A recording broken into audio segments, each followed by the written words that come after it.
Good morning. Welcome to the Long Live Alternative Parties podcast. Free Press Media Press Inc., an alternative parties books publisher, sponsors this podcast. I'm Andrew Bouchard. Welcome to the Long Live Alternative Parties podcast. Today, friends, we have another exciting guest on this podcast. He's running for an office we don't always have people on the podcast for, so I'm welcoming him and I'm looking forward to this conversation. His name is Tony DeZario, and he is with the Libertarian Party, and he's running for Libertarian Party chair. So welcome to the podcast, Tony. I'm actually running for Libertarian Party at large, not for chair. At large. Sorry. You used to run for that. No worries. Correct, right? You ran for that before, right? You ran for, I did. I ran for chair in 2022. Okay. I'm sorry about that. So he's running for rep at large. Correct. Okay. So that's what we'll be talking about. So, Tony, if we could get started by you kindly giving us an introduction to yourself, a brief biographical sketch. Certainly. My name is Tony DeZario. I have been a libertarian for almost 30 years now. Wow. I did the math the other day. It was my first libertarian vote was for Harry Brown for president in 1996. Wow. And I got my first national card in 1997. I've been very active in the party since about 2015. I am twice a candidate for public office. I ran for Congress once, and I ran for local town justice once, about the two most opposite ends of the spectrum you could have.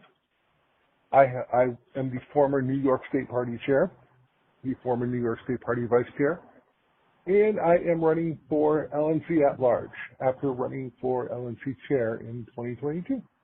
Wow, awesome. So can you please briefly tell us from all those offices what have you learned from that you're going to apply to this race and your future political activities? That is a fantastic question.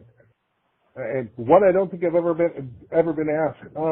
When I was chair of New York, I inherited a party that had a lot of division. There were some fractures based on some changes that had happened to the party. We had just gotten ballot access, and there were factions that had different ideas on what to do with that ballot access, how we should structure our party. As the chair that came before me did what he thought was right, and I agreed with what he did as far as structuring the party. And then when I took it over, I made it one of my duties to repair those fractures, reach out to the people on the other side, actually hear them, and start to bring them into the fray. And I'm proud of that. I'm proud of what I built there. And I was in state leadership for several years in New York because I had that reputation of being the diplomat, the bridge builder, as opposed to tearing them down. There were times that I had to be tough as chair. Our ballot access was challenged several times while I was in that chair spot. And prior to that, when I was vice chair, I was also in charge of the committee that was responsible for vetting candidates and putting them on the ballot. Across the state and counties where they didn't have a local party. And I had to be tough, and I had to ask the tough questions, and sometimes I had to push back and either threaten legal action or in one case actually sign my name to a legal action to fight for our ballot access with New York State. Wow. So not only I can be that bridge builder, but also I have that ability to be the pit bull and the fighter for our cause and for our party, if that's what's needed. That sounds good. So it sounds like you're balancing those two traits where when the situation calls for it, you're willing to be flexible and accommodating, yet when the situation calls for it, you're willing to stand firm for the party principles. Absolutely. Excellent. So for this current race at large, the rep, how would you describe the roles and responsibilities of the rep position that you're seeking? So The LNC, the Libertarian National Committee in general, is charged with the organization of the party and governance, the actual day-to-day business of running the party, Uh-huh. including putting our presidential and vice presidential candidates on the ballot in as many states as we possibly can, and with the goal being 50 plus District of Columbia, something that we've done 6 times. Specifically, the at-large member represents all libertarians. So we've got a chair, a vice chair, a secretary, and a treasurer who have very specific duties. The nation is divided up into 8 regions, and each region has a representative that represents the interests of the region. And then there are 5 at-large representatives. And the 5 at-large representatives represent the entire country. Okay. They're not tied to any region. They're not tied to any particular voting block. They represent the interests of libertarians everywhere. That's bringing that diplomatic slant and that principled view of libertarianism to the role, as well as somebody who has lived in a few places and traveled to a lot more and knows what the differences are between some of the regions and that there are different ways of looking at libertarianism and different values. Taking that holistic view of the party is important for the at-large representative. Sure. Sounds good.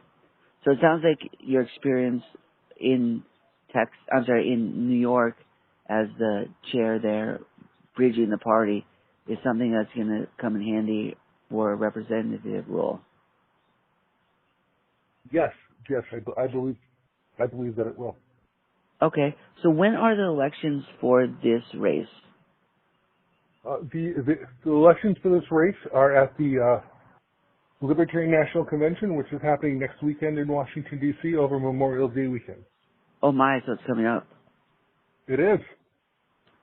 Memorial Day weekend, that's an interesting time to have a convention. I trust that the Libertarian Party has good reason for it.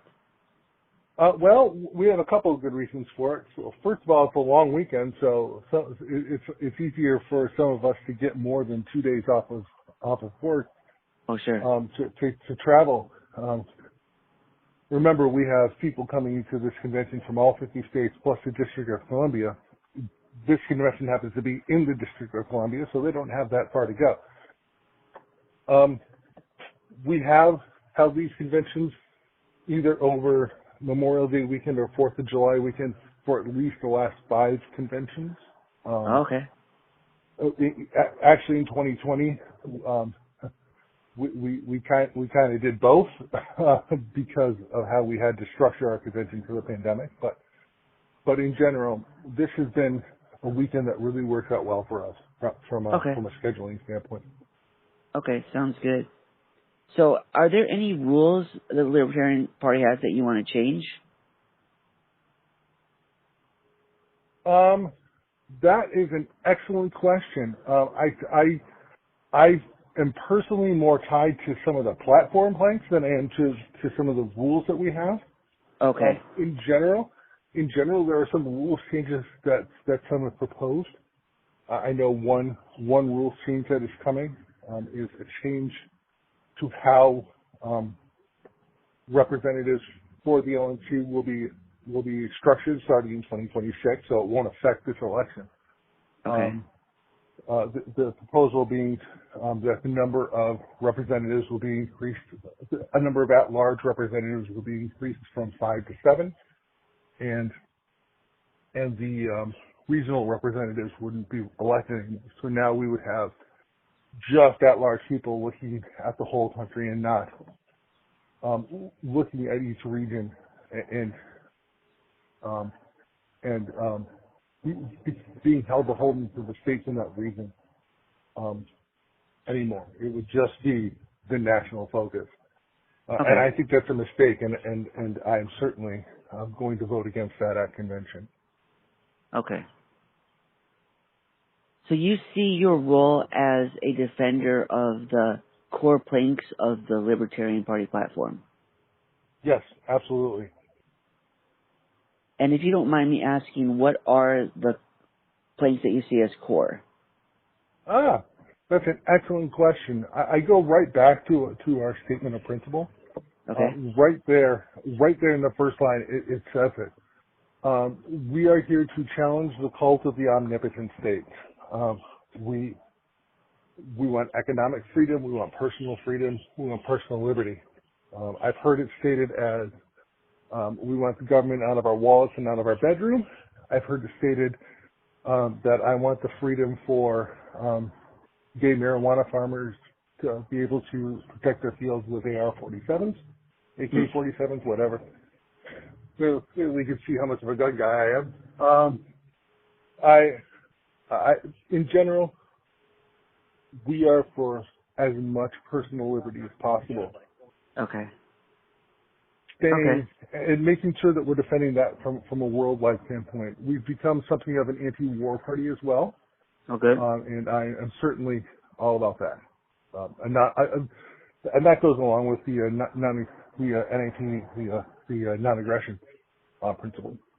Okay. Where we should be able to defend ourselves, but at the same time, we shouldn't be taking other people's stuff either. Sure. So for this position, since it's an internal party position, is there a lot of discussion when you are running for the race about your platform planks like I'm asking you today, or is the discussion about other things, like your history with the party, or how does that work? When we're running the race, as the race is being run, absolutely, all the candidates are being asked these questions about their stance on platform, about their stance on personal liberties, and a few specific party issues concerning how the party is being run. In practice, the at-large representative and most of the board, the LNC board in general, is and should be more concerned about the day-to-day business of the party. Sure. Making sure that the lights stay on, making sure we have a growing membership, a good funding stream where we are funded by donations almost entirely. So making sure that revenue stream is coming, and we do that with that principled messaging, with that welcoming and big tent attitude that we became known for over the past 50 years. Okay. So it sounds like the fiscal aspect of the party is a big part of this role, is ensuring that the party is stable financially, right? Mm-hmm. It is. So do you have any specific plans for making sure it stays that way? Do you want to do audits, or what do you think is a good way to make sure it's fiscally responsible, like the government, like it wants the government to be fiscally responsible, it wants to be internally fiscally responsible? So, one of my jobs will be to be a watchdog for the board. As a member of the board, I need to make sure that I'm upholding my fiduciary responsibility and due diligence. When I ran for chair 2 years ago, I was calling for a complete financial audit. And one of the things that I'm really happy that the current LNC has done is follow through on that. So even though I didn't win, they did it anyway. Which I take as a huge positive. Sure. Our fundraising has been significantly down over the last 2 years from where it was,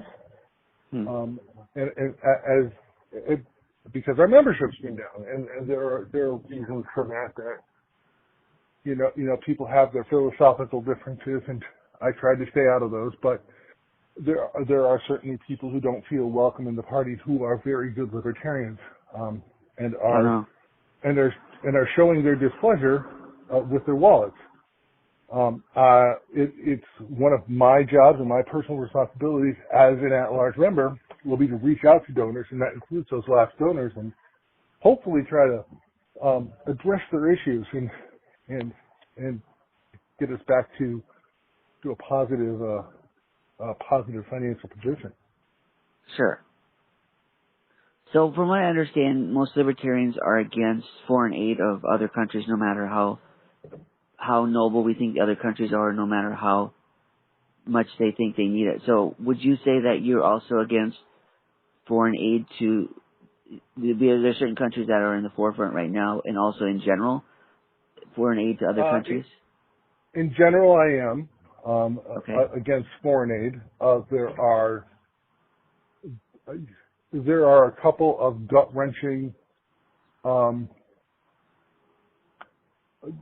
events happening in the world right now. The situation in Ukraine, I have feelings about that. The situation in Israel, I certainly have feelings about that.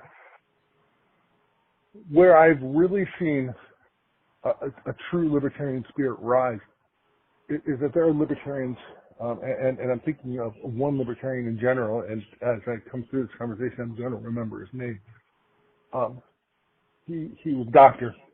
He gathered medical supplies in the States and brought them over to Poland to be brought into Ukraine to help the wounded in Ukraine from the invading Russian forces. Kyle Werner, Dr. Werner, that's who it was. And it's that spirit that we need to foster as libertarians. And not only overseas, that's an example of it overseas, but we have seen many instances of libertarians rushing to disaster sites to provide aid, to provide shelter, to provide food and supplies for those displaced. Okay. We've seen many libertarians who have started their own foundations and have supplied supplies to those who are less fortunate. Those important supplies that you don't usually get, like for hygiene and things that are important to help somebody who may be homeless or otherwise displaced to get back on their feet and really get the support they need. And that's the kind of support we should be encouraging as a party. We've got military bases all over the world. I understand why the U.S. government is sticking their nose in other countries' business. We need to close as many of those as we possibly can as a government, as a society. Sure. So it sounds like what you're talking about is private mutual aid alternatives to government-funded charity. I am. That sounds good. And it sounds like some people would say it's not feasible, but these people are proving it's feasible, right? We have proven time and again that it's feasible. It's not feasible if you don't have people who to have the will to do things like that. We've proven that there are people that have that will, and the more people that can see that type of thing in action, the more people that can see that voluntary spirit actually helping people, it's the better. Sure. So would you say that you're a constitutionalist, and do you see the Constitution as aligning entirely with libertarian principles or partially with libertarian principles? How do you see the two relating? I see the Constitution mostly aligning with libertarian principles, but most of those rights that are enumerated in the Constitution are very much already defined by natural law. Those are rights that we were born with. We were born with the right to free speech. We were born with the right to defend ourselves. We were born with the right to not incriminate ourselves in a court of law. I think that the original signers of the Constitution had a very libertarian spirit, Sure. especially since they had been under the rule of a tyrannical monarch for so long. And I think that as more politicians have gotten into making some revisions to it, like adding adding a federal income tax, adding in a prohibition to alcohol, and then repealing it, but still they had to repeal it. Yeah. That's problematic. The Constitution and the Bill of Rights were very clear. Anything we don't lay out here is the rights of the state, and anything that comes after that is an infringement on states' rights. Now, some of them were things that were inarguably a good thing. The abolition of slavery, for example, is in the Bill of Rights, and that's something that probably should have been up a little bit higher. But other things like the federal income tax have proven not to be a good thing, and we've seen that kind of run out of control. And also, it's taking revenue away from states who were enumerated that right to begin with. Okay.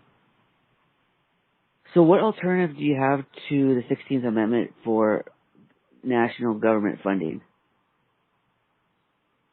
Well, the 16th Amendment certainly wasn't an original amendment, and I don't see that the federal government has made the huge strides in infrastructure that they should have. Given the great funding source that they've had. We had roads before that.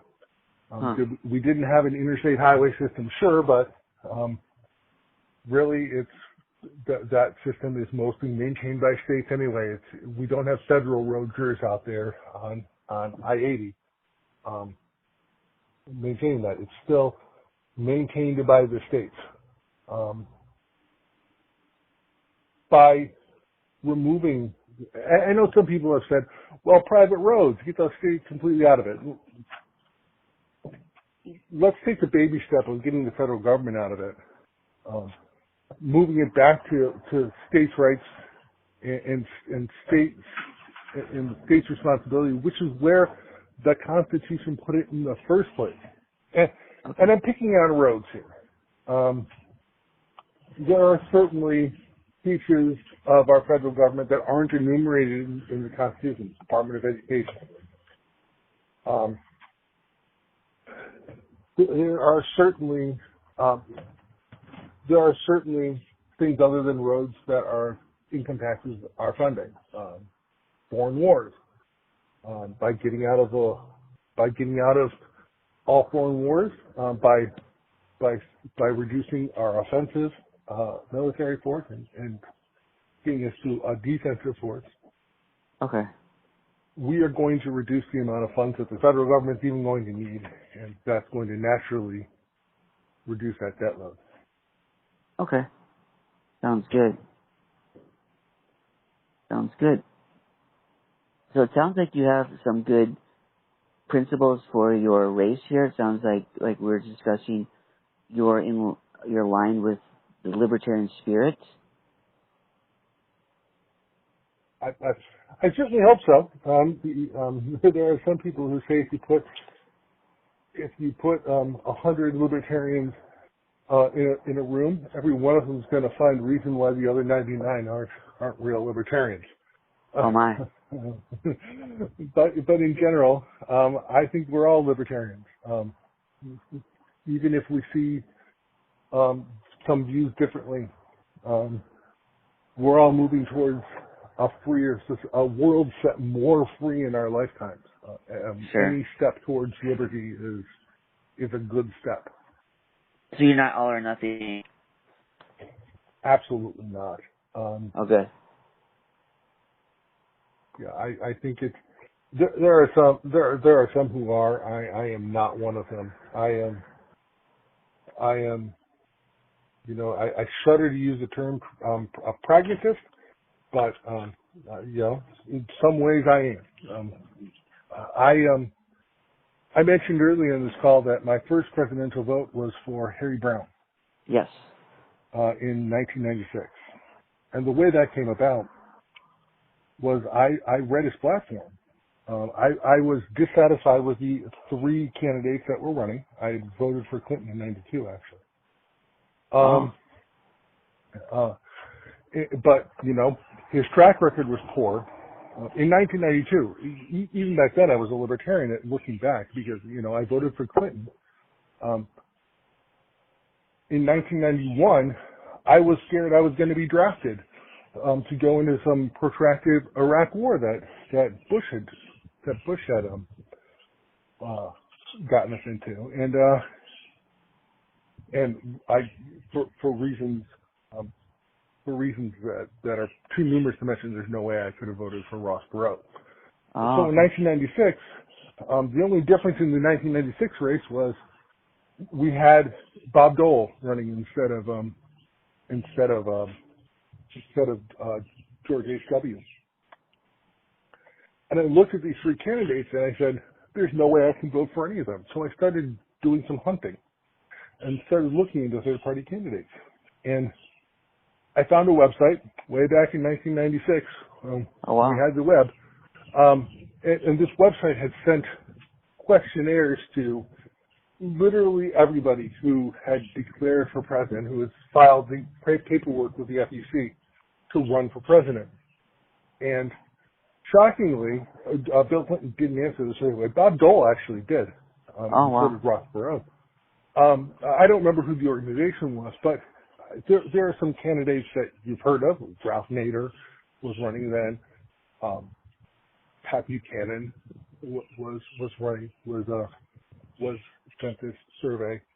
There were a lot that I had never heard of and couldn't tell you the names. There was one who suggested we replace Congress with a bunch of voting kiosks on every corner, which is a clever idea, but flies in the face of republic, of our representative republic. Sure. And would require some very big constitutional changes. Cool idea, though. And then I read Harry Brown. And some of the questions on here were philosophical, and I liked some of his positions. He had from a foreign policy standpoint, he wanted to end foreign wars and get us out of them. There were some medical freedom things that he had talked about getting the government out of. He said, "These are my moral. This is how I feel about these particular pieces morally, but really doesn't matter what I think. The government should be out of it." But then it's like, what are your plans for? And there were a whole list of cabinet departments and cabinet positions. And if you go through most of the candidates, they were saying things like, I have a plan for education to increase literacy by 14% in the United States. And that would be for a Department of Education. And Harry Brown said abolish it day one. Huh. And there was a whole list of departments where he said either abolish it and close it down day one, abolish it and close it down day one, or greatly reduce it day one. And I gotta be honest, that scared the hell out of me. Oh, wow. As I was a kid, and it's like, what? How can you do that? And now that I've been in the party for 30 years, one, I have a better idea how you can do that, but two, I understand where he's coming from philosophically, and I agree with most of that. That's the direction we should be going.